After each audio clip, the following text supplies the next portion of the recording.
Très bien les gars, bon lundi à tous et laissez-moi commencer par vous dire que vous n'allez pas me croire. Vous savez, c'est l'un de ces épisodes où je dois vous promettre à l'avance que ce que je dis est vrai. Je vous en prie, allez vérifier les informations par vous-même parce que vous allez forcément me demander mais comment c'est possible? Bien entendu, il s'agit du sujet Brigitte. Mais il s'agit également d'un autre homme avec un talent très particulier, en lien direct avec mon procès. Et quand je vais vous donner la raison pour laquelle cet homme est connu, je suis sûr que vous allez vous évanouir. C'est ce que j'ai ressenti moi en lisant tout ça. Je me suis dit non mais attends, c'est trop, j'en peux plus là, c'est trop. Soyez les bienvenus sur Candace. De toute évidence, nous sommes devenus absolument viral. Tout le monde regarde la série Becoming Brigitte, d'ici à Tokyo et partout entre les deux. Et les gens essaient juste de comprendre en disant mais qu'est-ce qui se passe? C'est quoi cette histoire? Qu'est-ce que cette femme du Tennessee a bien pu dire pour que le président français en exercice la poursuive jusqu'aux États-Unis? Eh bien, je vais vous dire, en France, de toute évidence, Brigitte frappe fort. En tout cas, elle envoie des gens pour frapper fort à sa place. Ils essaient un petit peu de nous faire tourner la tête pour qu'on se demande mais pourquoi est-ce qu'ils font ça? Et la presse française est visiblement, de toute évidence, terrifiée à l'idée d'aborder ce sujet, en tout cas de l'aborder autrement qu'en dénonçant un complot. Et Brigitte a formulé la demande à quelqu'un proche de son entourage, un homme proche du bureau de l'Élysée, un certain Éric Dupond-Moretti, de prendre la parole en sa faveur sur cette affaire. Il a déclaré qu'il s'agissait ici d'une affaire d'État. Une affaire qui littéralement pourrait potentiellement mettre la République française à genoux. Et c'est précisément ce qu'il communique dans cette interview où il s'entretient avec une journaliste et lui demande « Et pourquoi poursuivre ce podcast aux États-Unis » Et lui il est là « Non mais attendez, juste pour clarifier, là il s'agit d'une affaire d'État ». Et c'est là qu'il avance une logique complètement démente pour justifier le fait qu'il s'agisse d'une affaire d'État. Je ne vais pas lire l'intégralité de ces échanges parce que vous pouvez les retrouver sur le compte X, anciennement Twitter de Xavier Poussard, mais je vais vous en lire un extrait parce que franchement c'est assez drôle. Donc voilà sa théorie alors qu'il s'entretient avec la journaliste Sophie Neumayer. Et donc la journaliste lui dit « Mais vous faites une connexion avec Candace Owens, elle-même connue pour être une blogueuse d'extrême droite. » Et donc lui répond « Non, la réalité c'est que le dénommé Poussard va exporter ses rumeurs outre-Atlantique, et c'est Candace Owens qui les relaye. Non seulement elle rassemble ces informations, mais avec une puissance de feu inimaginable, elle les propage. » Sophie demande 7 millions d'abonnés. Éric répond 7 millions d'abonnés. Et ce qu'on voit, et c'est probablement une coïncidence, c'est qu'avant tout, elle soutient Marine Le Pen. Elle va même jusqu'à dire « Je ne comprends pas pourquoi les Français n'ont pas élu Marine Le Pen. » Mais enfin, quoi qu'il en soit, par-dessus tout, elle est proche de Marion Maréchal. Alors, pour ceux qui nous écoutent et qui ne savent pas qui est Marion Maréchal est la nièce de Marine Le Pen. Marine Le Pen étant la personne contre laquelle Emmanuel Macron s'est présenté à la présidentielle. Et en réalité, il a raison. Je crois qu'à l'époque où Macron était candidat, j'avais dit que les Français devaient élire quelqu'un de conservateur, parce que il se trouve que je suis conservateur. Et donc, bref, il est là. Non, mais sa nièce, Marion Maréchal, Candace la connaît. Donc Sophie lui pose la question, mais comment le savez-vous? Et donc Éric répond, tout simplement parce que Marion Maréchal, en réalité, va faire intervenir Candace lors d'une convention d'extrême droite qu'elle a organisée en septembre 2019. Et le compte de Marion Maréchal, pardonnez-moi, mais est l'un des 98 comptes suivis par Owens. Marion Maréchal a même invité ses abonnés à suivre Owens. Et ensuite, ils ont fait le pèlerinage à Chartres, ensemble, après la conversion de Candace au catholicisme. Et là, on voit que Sophie ne le suit pas trop, et elle lui dit « Ah ok, attends, je comprends pas. » En train de nous dire que, ok, Candace a parlé à Marion pendant une convention à Paris, Marion Maréchal était présente, elle se suit sur les réseaux sociaux, et puis tu me dis que Candace s'est convertie au catholicisme, mais qu'est-ce que ça a à voir avec toute l'histoire là? Là que maintenant on mentionne le pèlerinage, etc., mais qu'est-ce que le pèlerinage catholique a à voir avec ça? Et c'est là qu'il va commencer à expliquer, parce qu'elle lui dit « Mais que veux-tu dire, Éric ?» Et Éric répond « Ce que je veux dire, c'est qu'ils se connaissent très bien, elles se voient, elles sont proches l'une de l'autre. Et je crois que vous voyez très bien, madame, qu'il n'y a pas de hasard dans la vie. Comme l'a dit Paul Éluard, il n'y a que des rencontres. » Et ensuite, il s'en va dans une explication pour indiquer que, à travers ce pèlerinage, parce qu'apparemment Marion Maréchal était également présente lors de ce pèlerinage, franchement, je lui ai même pas parlé, je l'ai pas vu, j'ai pas parlé, il y avait 26 000 personnes qui défilaient en même temps, et apparemment, elle le fait chaque année. Moi, je l'ai fait qu'une seule fois après m'être converti au catholicisme, et franchement, je ne l'ai pas vue, j'ai pas parlé, et j'ai pas entendu parler d'elle depuis 2019, date à laquelle je l'ai rencontrée effectivement lors de cet événement. Mais lui fait un espèce de parallèle et de lien sur le fait qu'en fait, ce serait la Russie qui financerait la fin de la République française par le biais du pèlerinage de Chartres, ce pèlerinage catholique, Parce que c'est comme ça qu'ils veulent faire tomber Emmanuel Macron et installer Marine Le Pen au pouvoir. Et de cette façon, ils mettront fin à la République. Ouais, on est d'accord, c'est complètement dingue. Mais le plus fou de l'histoire, c'est de savoir qui est cette personne. Qui est vraiment Éric Dupond-Moretti? Que là, je vous assure, il ne s'agit pas juste d'un petit détail de l'histoire. Hein. Il affirme même publiquement qu'il porte main forte aux procureurs qui me poursuivent dans cette affaire. Ce gars-là, c'est pas n'importe qui. Hein. Là, c'est en train vraiment de démontrer que Brigitte fait appel à toute la clique. Hein. Qu'il est l'ancien ministre de la Justice de France. Pour les Américains qui nous regardent, voyez-le un petit peu comme le procureur général de la France, choisi par Brigitte elle-même. Et quand il a été choisi à ce poste, ça avait d'ailleurs provoqué toute l'indignation de la France. Et si vous voulez savoir pourquoi, c'est parce que, comme je l'ai dit au début de l'émission, Éric a des compétences uniques. En d'autres termes, les affaires qu'il prend en charge en tant qu'avocat, celles dans lesquelles il intervient, ont toutes un thème commun. Et je vais donc vous parler brièvement de quelques-unes de ces affaires. Et je vous invite à effectuer vos propres recherches de votre côté, parce que je ne sais pas là de brosser un tableau absolument noir de la personne. Hein. La première affaire est connue sous le nom de l'affaire Manéché, référence à un homme qui s'appelle Denis Manéché. Il rencontre une jeune femme, jeune lui aussi, adolescent. Cette jeune femme s'appelle Laurence. Ils décident de se marier et de commencer une vie ensemble. Et immédiatement dans la foulée, ils commencent à avoir des enfants ensemble. Pour contextualiser, Denis Manéché est un ingénieur très compétent, qui gravit petit à petit les échelons dans une entreprise automobile, devient petit à petit au poste de cadre supérieur. Laurence et lui ont 5 enfants. Je vais vous simplifier la tâche en vous créant un petit tableau pour que vous puissiez suivre toute l'histoire. Ils ont ensemble 3 filles, Virginie, l'aînée, qui est née en 1981. Ensuite, ils ont Betty et une autre fille appelée Samantha. Ils ont également ensemble 2 garçons, Tony et Dimitri. Non, Skyler, tu peux laisser afficher le tableau pour que les gens puissent suivre pendant que je parle? Ok, donc Laurence, sa femme, apparemment, son passe-temps, c'est de dépenser de l'argent. Et Denis est tout à fait ravi de la laisser dépenser son argent, tant qu'il puisse parvenir à un petit accord. Et cet accord, c'est qu'elle peut dépenser tout l'argent qu'elle veut, il ne posera pas de questions, tant qu'elle ferme les yeux pendant que lui viole tranquillement leur fille. Et franchement, je plaisante pas là. C'est avis aux téléspectateurs, avis aux auditeurs, attention, disclaimer, disclaimer. C'est clairement l'accord qu'ils ont conclu ensemble. Donc, ils commencent à le faire sérieusement avec Betty alors qu'elle n'a que 8 ans. Virginie, la sœur, en est témoin. Et toutes les deux vont rapidement voir leur mère pour faire part de ce qui se passe, mais la mère les ignore parce que c'est tout simplement l'accord qui a été passé. Betty, qui est donc la sœur cadette, tombe enceinte de son père 3 fois entre l'âge de 13 et de 18 ans. À chaque fois, ils l'emmènent dans un hôpital différent parce que, elle doit avorter. Et ils veulent bien sûr avant tout éloigner tout soupçon. Ils veulent simplement que l'hôpital pense que voilà, c'est une fille qui couche à droite à gauche, une adolescente, qui va coucher à tout va avec tous les premiers venus, et donc ils vont dans 3 hôpitaux différents. Inutile de préciser que c'est pas seulement de la violence physique, le père est aussi psychologiquement violent. Et il décide de traiter Betty, donc celle qui est tombée enceinte 3 fois, comme vraiment la petite prostituée de la famille. Il a sa petite favorite, Virginie. Virginie est sa préférée, il l'appelle même la duchesse. Mais la petite Betty, il ne la supporte pas. Il la traite de petite grosse, il lui dit qu'elle est moche, il la menace. D'ailleurs, il la menace elle et sa mère à répétition. Jusqu'à cet incident où il a trouvé un mégot de cigarette, juste pour vous donner une idée de qui est le gars. Il trouve donc un mégot de cigarette par terre, là où ils habitent, et donc il leur demande « Mais c'est qui fume ici ?» Donc il les emmène dans les bois et leur pointe un fusil au visage. C'est-à-dire donc à Betty et la mère. Pas les autres, pas la duchesse, Virginie. Et peut-être si vous vous posez la question « Mais où étaient les fils dans cette histoire pendant tout ce temps ?»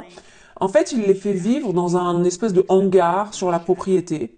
Un espace totalement séparé parce qu'ils n'ont pas le droit d'être dans la maison principale. Il fait cela pour 2 raisons. La première, évidemment, c'est parce qu'il veut que les fils restent aussi éloignés que possible de l'atrocité des viols répétés sur ses filles, mais aussi parce qu'il est très jaloux. Il refuse toutes sortes de concurrence masculine dans la maison où il vit avec sa femme et ses filles. Et donc c'est la raison pour laquelle il tient ses fils à l'écart et les place dans un bâtiment séparé. Bref, on accélère jusqu'aux années 2000. Betty, la sœur cadette, a maintenant 16 ans, Virginie en a 21.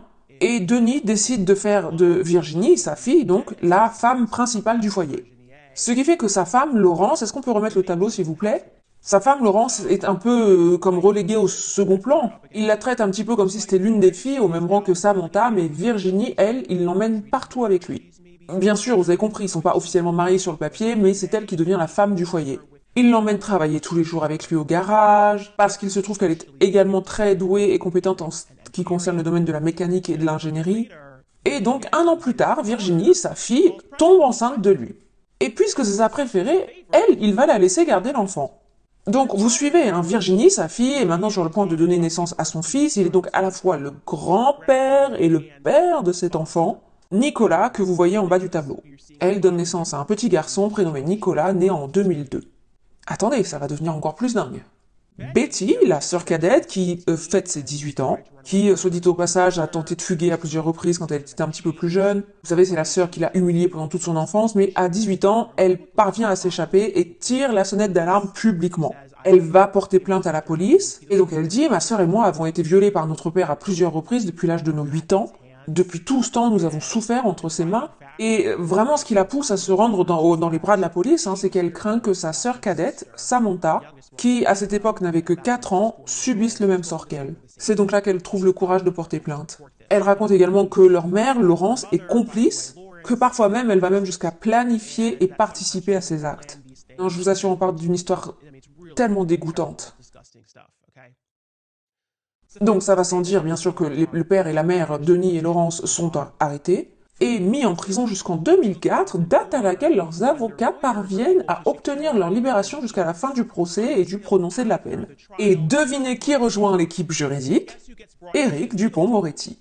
Vous savez, celui qui pense que je suis de connivence avec la Russie et que je suis sous les ordres de la Russie pendant que je suis en train de faire mon pèlerinage. Maintenant, Denis qui est donc le père, hein, le client, est un peu psychopathe, hein, vous imaginez bien.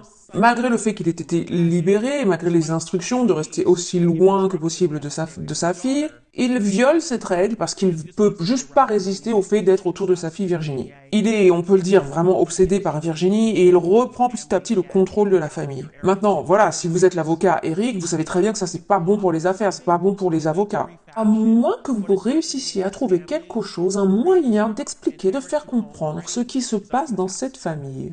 Et bien sûr, Éric Dupond-Moretti est prêt à relever le défi. Lui et un autre avocat, Hubert Delarue, commencent à présenter tout cela comme une histoire, attendez, je vais vous dire, comme une histoire d'inceste heureux.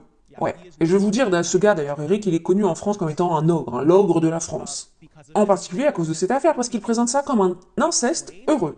Il commence à expliquer à la fille qu'elle doit adhérer à cette idée. Il va essayer de faire croire aux tribunaux que, les gars, vous êtes une famille incestueuse et heureuse de l'être. Toute cette histoire est consensuelle. Bref, finalement, les parents sont condamnés à 8 ans de prison pour leurs crimes. Éric Dupond-Moretti continue à se battre pour que leur peine soit réduite devant les tribunaux d'appel. Et il y parvient en faisant en sorte que Betty, la sœur, revienne sur ses allégations.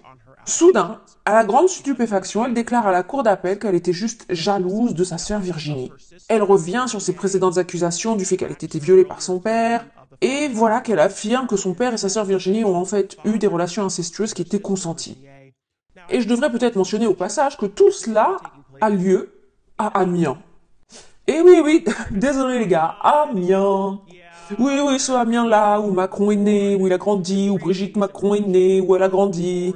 C'est précisément là-bas que se tient ce tribunal d'appel, que se trouve ce tribunal d'appel qui organise ce procès dans lequel Éric Dupond-Moretti essaie de convaincre de son côté à cette histoire d'inceste heureux. Hein. Il explique au tribunal qu'il s'agit en réalité d'un cas d'amour extraordinaire. Un amour extraordinaire. Je me demande si ça fera partie des tactiques utilisées lorsque Brigitte et Emmanuel viendront ici pour leur affaire. Un amour extraordinaire. Parce que c'est ce qu'ils ont dit finalement. C'était un cas extraordinaire. C'était un professeur et son élève. Et c'était tellement captivant, tellement extraordinaire. Bref, on va pas s'égarer ici. L'histoire fonctionne, ça marche. La peine est réduite de façon assez conséquente pendant le procès en appel dans cette affaire qui se tient à Amiens, à seulement 5 ans de prison, dont 3 déjà, avec sursis.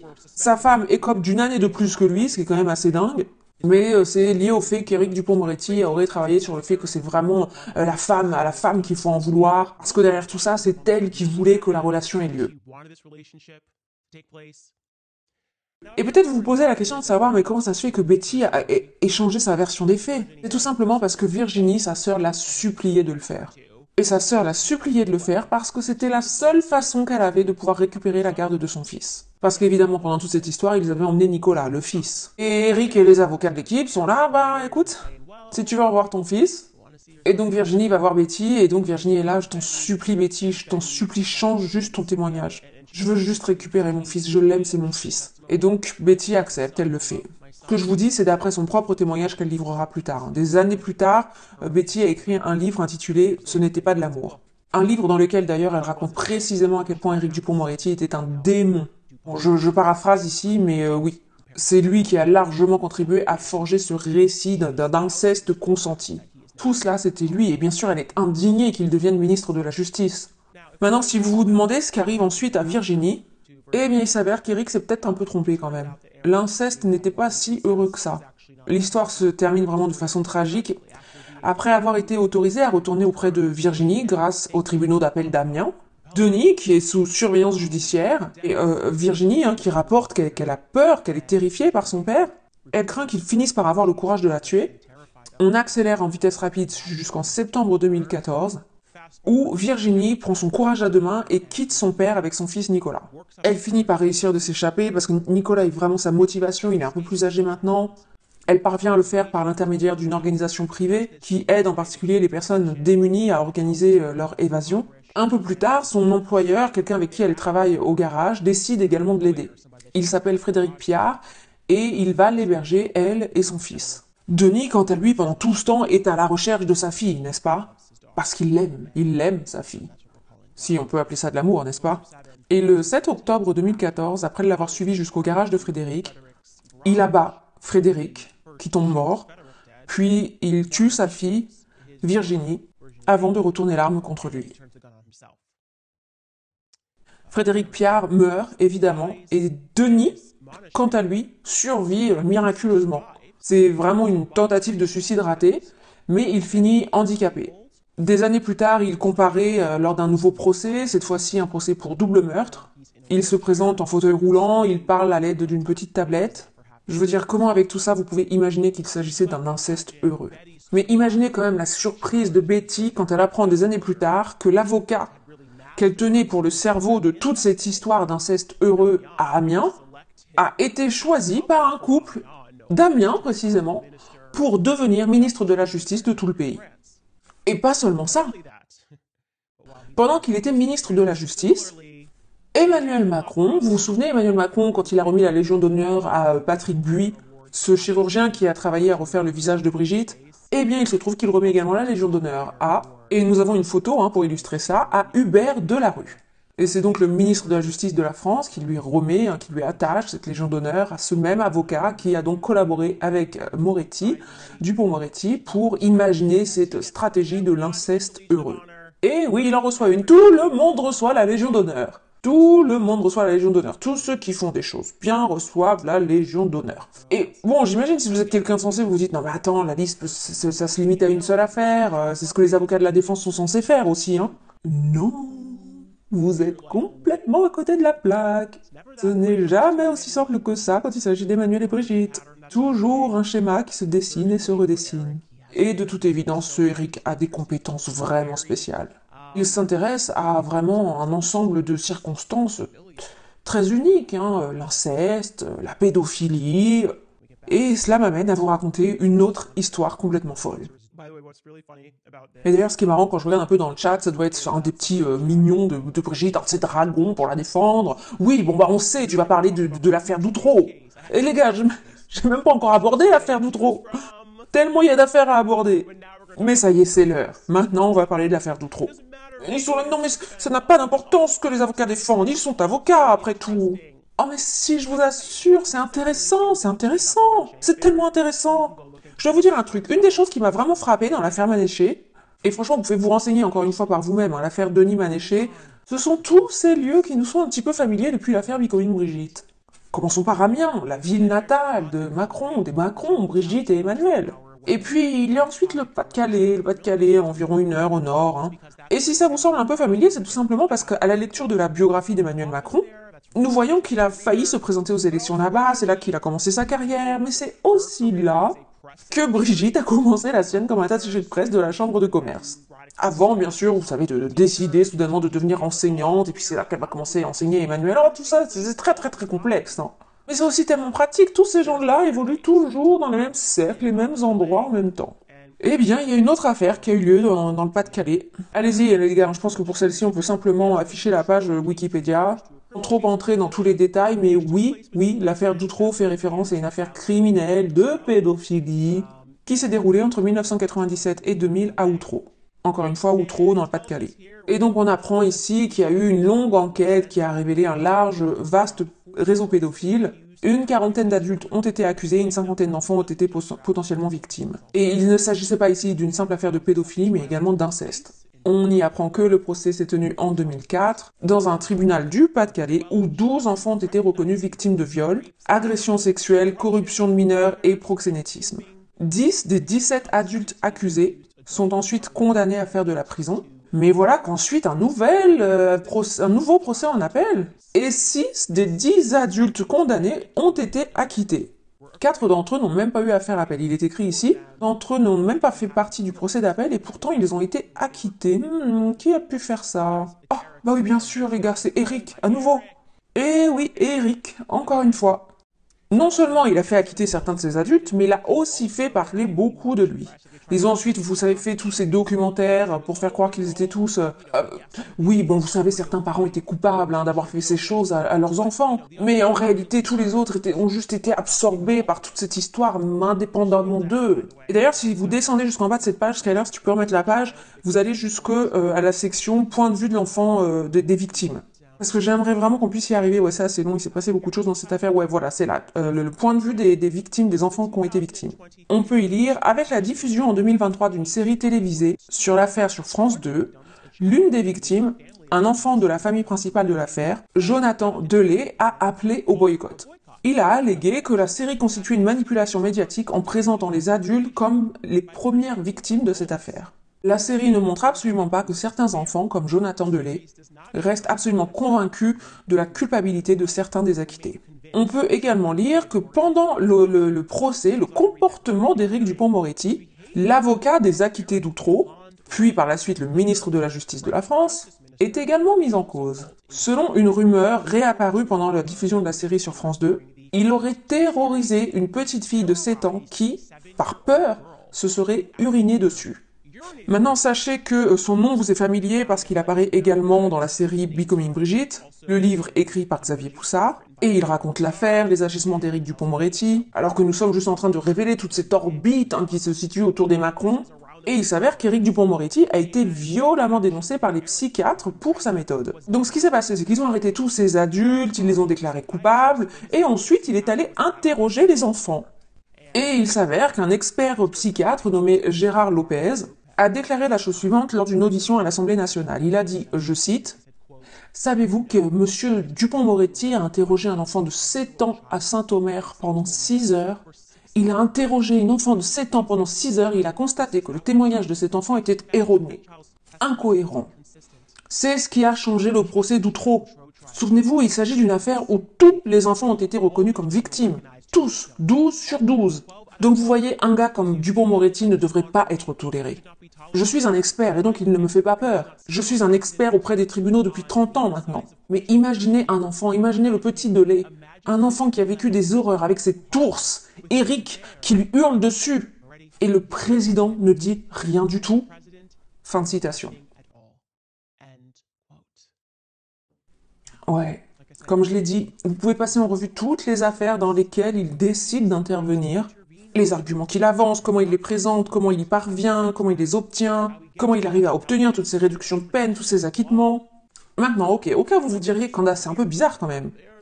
Il s'agit toujours de pédophilie, d'inceste. Bon, au moins on peut dire en ce qui concerne Éric Dupond-Moretti, c'est qu'aucune de ces affaires n'implique la transsexualité. Je plaisante.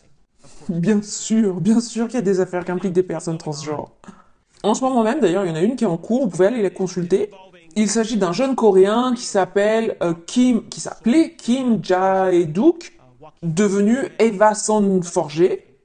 Bon bref, c'est toute une histoire, on va pas rentrer dans les détails. Il s'agit d'un jeune Coréen adopté par un Français nommé Bernard Forgé, et parce que son père est actuellement accusé de viol et d'agression sexuelle sur mineurs.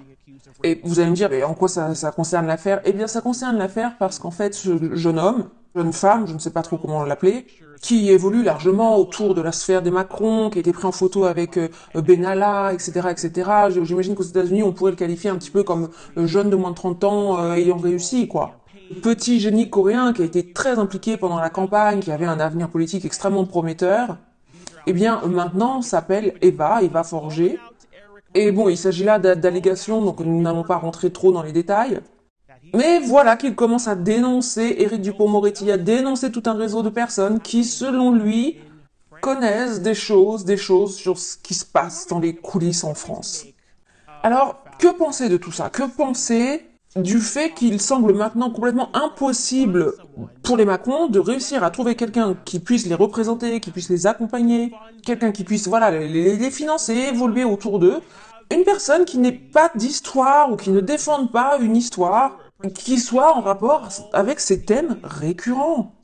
Franchement, j'ai l'impression qu'ils se moquent de nous. J'ai l'impression que ça devient même un peu bizarre pour eux. Comme si ça devenait un peu un sport d'exhibitionnisme, quoi. Ça devient tellement gros, tellement récurrent que c'est comme s'ils voulaient se faire prendre. Ils sont là en mode, mais jusqu'où on peut pousser le truc sans qu'ils nous révèlent? Pourquoi nommer un type pareil ministre de la Justice? Est-ce qu'il y avait personne d'autre qui était disponible en France à ce moment-là? Et oui, bien sûr, les gens sont révoltés à cause de ces histoires passées, mais maintenant, voilà que vous l'impliquez à nouveau dans cette affaire qui me concerne aux États-Unis. Et maintenant, vous avez l'audace de déposer plainte contre moi. Comment ose-t-elle prétendre que notre réseau, notre syndicat, peu importe, c'est quoi le vocabulaire exact, Skyler, de ce qu'ils ont dit? Ah oui, voilà. Owens a étayé ses accusations de violence et de criminalité en affirmant que les Macron étaient entourés de criminels, de pédophiles, d'un réseau extraordinaire. Ah oui, c'est le moins qu'on puisse dire, hein. Les gens qui vous entourent sont extraordinaires. Hein. Franchement, Brigitte, t'arrives même pas à choisir un tapis sans que celui qui l'a conçu ne soit mêlé à un scandale pédophile. Oh, je savais pas, oh là là, thank you very much. Je savais pas ce qu'il s'agissait, j'en avais aucune idée. C'est pas notre faute, c'est les gens qui sont autour de nous, c'est pas nous. Franchement, j'arrive pas à expliquer pourquoi tous les gens qui nous entourent sont impliqués dans de telles affaires. Oui, bon d'accord, il faut bien l'admettre. Et Emmanuel avait 14 ans, bon maintenant on dit qu'il a 15 ans. Qu'il avait 15 ans, hein, parce que pour le procès, on est un peu obligé. Au début de l'histoire, vous disiez qu'il avait 17 ans, puis là, il est descendu à 16 ans. Bon, voilà maintenant qu'il avait 15 ans. Bon, j'imagine qu'à la fin du procès, on va vous emmener à dire qu'il avait 14 ans, parce qu'en fait, c'est la vérité, il avait 14 ans. Oui, bon, d'accord, Candace, mais quand même, il était sur scène, il était si beau, ce garçon était si intelligent. Oui, bon, d'accord, je suis tombée amoureuse de ce petit garçon de 14 ans, bon, c'est peut-être un peu bizarre. Bah, d'accord, mais bon, moi, quand même, non, mais non. Ça veut pas dire qu'il y a quelque chose de bizarre chez moi. Il n'y a rien de bizarre avec ma perruque. C'est exactement ce qu'ils sont en train de faire en ce moment. Et franchement, moi, ça me fait juste penser à une sorte d'exhibition volontaire. Hein. C'est extrêmement dérangeant, et je sais pas, peut-être que ça veut dire qu'ils aiment l'attention. Je me posais d'ailleurs cette question à moi-même, je me disais, ok, bon, tu te sors de cette histoire. Hein, on imagine, t'es prof, tu sors avec ton élève, t'es super dégoûtant, tellement dégoûtant que ses parents le font changer d'établissement. Tu admets toi-même tout cela dans le procès. D'ailleurs, pourquoi l'admettre pendant le procès? Bref, tu t'en tires impunément, tu épouses cet enfant qui finit par devenir adulte, tu l'épouses dans une cérémonie bizarre. D'ailleurs, on n'a même pas encore parlé du sujet, je viens de vous balancer ça, mais on va aborder ça dans la 2e saison de la série Becoming Brigitte. Pourquoi alors aspirer à ce point à devenir la première dame? Qu'est-ce que ça nous dit? C'est pour ça que je vous dis que c'est un peu comme s'il y avait quelque chose là-dedans qui doit quand même leur plaire. Parce que si après le procès tu t'en sors impunément, tu n'as pas juste envie de disparaître en te disant « Ok, j'ai eu mon élève, c'est suffisant, non, il s'arrête pas là. » Ils disent « Non, moi je veux devenir première dame. J'ai besoin qu'on me vénère, j'ai besoin qu'on m'adore, et maintenant je vais porter plainte. Et puis d'ailleurs, je dois être un petit peu drôle quand je vais porter plainte. » Avec mon petit pantin d'Éric Moretti, Dupond-Moretti qui rôde, et puis qui dit « Mais enfin, c'est ridicule !» Même si, littéralement, le gars est impliqué dans certaines affaires où la question ne se posait même pas, hein.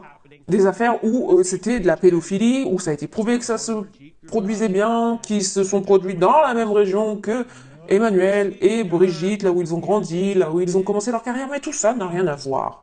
Panda, c'est juste dérangé, c'est une folle. Je vous assure qu'il n'y a rien à voir dans cette histoire. Franchement, je sais pas, vous en pensez quoi, les gars? Vous en pensez quoi, vous? Moi, je me dis, là, comme en train de tirer juste un fil, et il y a plein de choses qui sont sur le point d'être révélées. Et je vais vous dire, peut-être qu'Emmanuel Macron veut que ça se passe comme ça après tout. Peut-être qu'il a ce petit côté masochiste et que ça lui plaît que toutes ces choses soient révélées. Peut-être qu'il veut que les gens sachent, comme s'il disait, je sais pas. Bref, en tout cas, moi, je vous assure que je suis vraiment ravi de ce procès. Et aussi, je dois dire quelque chose à propos de Tom Claire Locke, enfin bref, donc le cabinet d'avocats des Macron, qui fait tout le tour de CNN, hein. Est-ce que l'argent qu'ils vous donnent, ça en vaut vraiment la peine? Je me dois poser la question. Je pense que c'est légitime de poser cette question. Vous savez, tous les gens impliqués dans cette affaire en France, je les regarde un peu de travers, un peu sur le côté. Je regarde pas Tom Claire de cette façon. Parce que je vous connais, vous êtes américain, je sais comment ça fonctionne, tout est une question d'argent. De toute évidence, avec cette histoire, vous allez gagner une tonne d'argent. Mais quand on arrive à un certain niveau comme ça, je me dis, est-ce que ça en vaut encore la peine? Vous savez, en tant qu'avocate, je me dis qu'il y a forcément des affaires dans lesquelles je ne voudrais pas m'impliquer. Et quand vous regardez à cette affaire, et je sais que vous avez regardé chaque minute de la série Becoming Brigitte, je sais que vous êtes très bien au courant de combien de personnes dans cette affaire tombent dans des petits scandales de pédophiles. Je sais également que vous savez pertinemment quel âge Macron avait vraiment quand tout cela a commencé. Est-ce que vous, en tant que cabinet d'avocat, ça en vaut vraiment la peine de vous dire que ça va devenir votre héritage, juste pour de l'argent, parce que ça va véritablement être l'héritage de l'image de votre cabinet? Cette histoire est quelque chose quand même d'énorme. Vous savez très bien que je ne reculerai pas dans cette affaire. Je ne reculerai pas. Je sais pas comment vous faites pour regarder vos enfants dans les yeux quand vous les couchez le soir.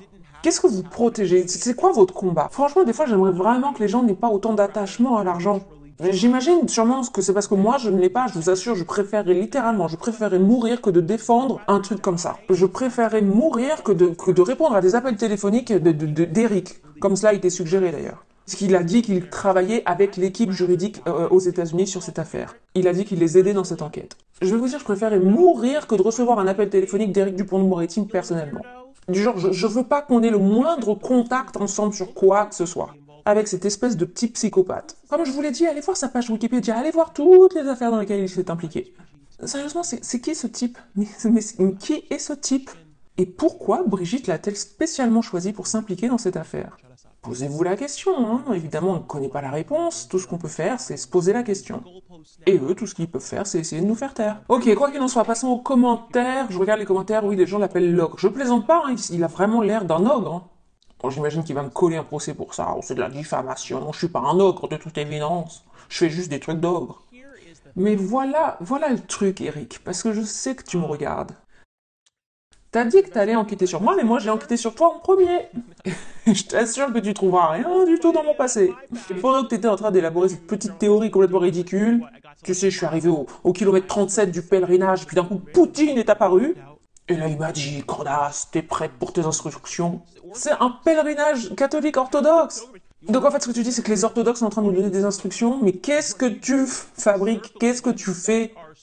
Vous êtes tous tellement fous, vous êtes complètement dérangés. Franchement, ça m'intéresse, cette histoire m'intéresse. Franchement, je veux savoir ce qui se passe à Paris, mais qu'est-ce qui se passe même depuis la Révolution française? Et franchement, pour être honnête, c'est tellement dégoûtant. Et je pense que vous êtes tous des gros malades. Et vraiment, non, c'est mon opinion. Et je sais que vous comprenez pas cette bête qui est l'Amérique, où on a la liberté absolue de pouvoir dire des choses pareilles, où je peux dire que pour moi, Candace Owens, vous êtes des malades. Je peux également dire que vous me rendez malade. Je peux dire que vous êtes tous une bande de petits pervers. Vous aussi, Eric. Je crois, moi, Candace Owens, que vous êtes un pervers. Eric, le petit pervers. Oh là là, qu'est-ce que vous allez faire? Oh là là, mon Dieu, j'ai peur. Oh là là. Qu'est-ce que vous pouvez faire de plus? Vous allez me poursuivre encore, me poursuivre encore plus dur. Vous allez produire encore 200 nouvelles pages de... Franchement, je vous assure, tout ce qu'ils ont mis là-dedans, c'est que des déclarations hors contexte. C'est même pas exactement ce que j'ai dit, c'est même pas les phrases complètes, c'est juste des petits bouts de phrases recontextualisés pour que ça les arrange. Franchement, j'ai tellement hâte de lire l'intégralité de ce truc, hein. Et je voudrais vraiment parler de votre intérêt pour toutes ces affaires que vous traitez, qui se déroulent toutes dans les mêmes villes et départements français que vous connaissez bien. Bref, passons aux commentaires. Nous avons là le commentaire de quelqu'un, d'ailleurs merci beaucoup, vous venez de faire une donation énorme, merci pour votre soutien, et qui nous dit qu'il était en France il y a un mois, 90% des habitants que j'interroge pensent que Brigitte est née homme. Ils l'appellent là-bas Jean Brébry. Ouais, non, je sais bien, ils me détestent parce que j'ai aggravé l'affaire. Et n'oublions pas qu'ils ne poursuivent pas Xavier Poussard, pourtant ma série est basée sur son reportage à lui. Et la raison pour laquelle ils font ça, nous l'avons déjà abordé, c'est parce que cette plainte n'était qu'une opération de communication. Ils essaient de stopper l'affaire en portant une plainte ridicule, en m'accusant de toutes sortes de choses que je n'ai pas faites d'ailleurs. Tout ça parce que je viens de révéler la vérité sur leur passé. Je viens de révéler la vérité à propos d'Eric. Qu'est-ce que vous allez faire? Je veux dire, allez vous-même, vous pouvez juste regarder sur Wikipédia. Hein. Je suis désolé que toutes les affaires qui l'intéressent sont... je sais pas.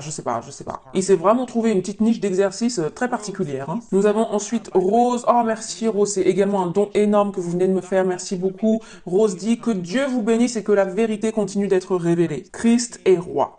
En effet, Christ est roi. Et si vous êtes un menteur, alors forcément vous allez détester la royauté de Jésus parce que c'est ça qui représente la vérité.